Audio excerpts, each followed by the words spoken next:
আসসালামু আলাইকুম সুপ্রিয় দর্শক, চলে আসলাম আগামীকাল 18ই এপ্রিল শনিবারের এই মুহূর্তে পাওয়া নিম্নচাপ, কালবৈশাখী ঝড়, মেঘ বৃষ্টি, ভয়ঙ্কর বজ্রপাত ও ঘূর্ণিঝড় সহ আবহাওয়ার নতুন আপডেট নিয়ে। আজ রাতের মধ্যেই সক্রিয় হতে চলেছে ভয়ঙ্কর মেঘ বৃষ্টি, ভয়াবহ কালবৈশাখী ঝড় হতে পারে একাধিক জেলায়। ইতিমধ্যে আবহাওয়া দফতর থেকে জারি করা হয়েছে বিশেষ সতর্কবার্তা। আজ রাতের মধ্যেই ঢাকা, রাজশাহী, খুলনা, বরিশাল, চট্টগ্রাম, ময়মনসিংহ, সিলেট সহ ভারতের পশ্চিমবঙ্গের বিভিন্ন জেলাতে ধেয়ে আসছে কালবৈশাখী ঝড়। সেই সাথে কয়েকটি জেলায় ভারী থেকে অতি ভারী বৃষ্টিপাত ও ভয়ঙ্কর বজ্রপাত ও শিলাবৃষ্টিপাতের সতর্কতা রয়েছে।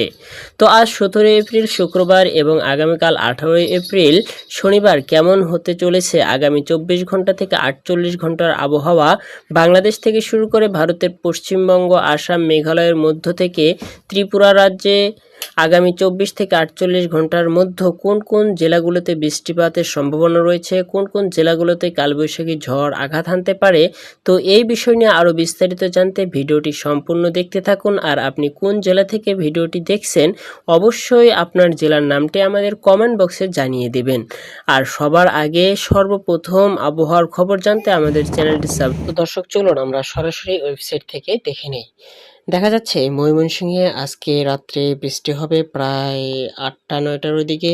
তারপরে কমলাপুর, সিলেট বৃষ্টি হওয়ার সম্ভাবনা নেই। তারপরে এখানে ঢাকাতে বৃষ্টি হবে, কুমিল্লা বৃষ্টি হবে না, খুলনাতে বৃষ্টি হওয়ার সম্ভাবনা রয়েছে, মাগুরা বৃষ্টি হবে, রাজশাহী, বগুড়া, রংপুর এই এলাকাগুলোতে বৃষ্টি হবে না।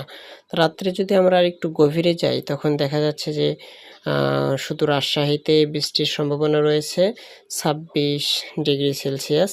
তো তাছাড়া এদিকে আবার কুমিল্লা, খাগড়াছড়িতে বৃষ্টির সম্ভাবনা রয়েছে।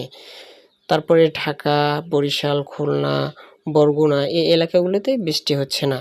তো তারপরে যদি আমরা আরও একটু যাই, দেখেন শনিবারের দিন সকাল 8টায় কিন্তু রংপুর প্রচুর পরিমাণ বৃষ্টি হবে, রংপুর, বগুড়া, মালদা, তারপরে আপনার এদিকে ময়মনসিংহ, ঢাকা এবং কুমিল্লা